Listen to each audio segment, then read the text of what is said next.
The Scottish Parliament has suspended a debate on whether to call for an independence referendum following an attack outside the UK Parliament. Presiding Officer Ken Macintosh said the incident in London was affecting the contributions of MSPs, and that the debate would resume at another time. A woman has died and a police officer has been stabbed in the Houses of Parliament in London. Police are treating it as a terrorist incident. The attacker, who was shot by police officers, is reported to have earlier mowed down several pedestrians as he drove a car across Westminster Bridge.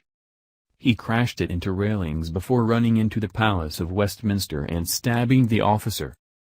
News of the London attack broke as MSPs were spending a second day debating whether or not to seek permission from the UK government for a second referendum on Scottish independence to be held.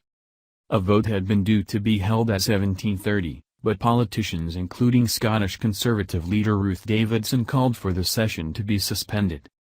Parliament officials initially ruled that the debate should continue as planned, before Mr. Macintosh decided that it should be halted.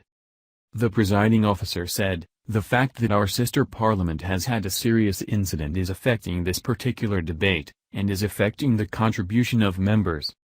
And so it is for that reason we are deciding to suspend the sitting. It is not yet known when the debate will resume. Shown some respect." Conservative MSP Finn Carson tweeted ahead of the presiding officer's ruling that he had left the Parliament chamber, saying, "I can't understand how this debate can go on. At least a suspension would have shown some respect." First Minister Nicola Sturgeon had been expected to win the backing of a majority of MSPs for her plan to ask the UK government for a Section 30 order, which would be needed to hold a legally binding referendum on independence. The UK government has already said it will block the move, and will not enter into any negotiations until after the Brexit process has been completed. Ms. Sturgeon tweeted, "My thoughts are with everyone in and around Westminster caught up in this dreadful incident, and with the brave emergency services.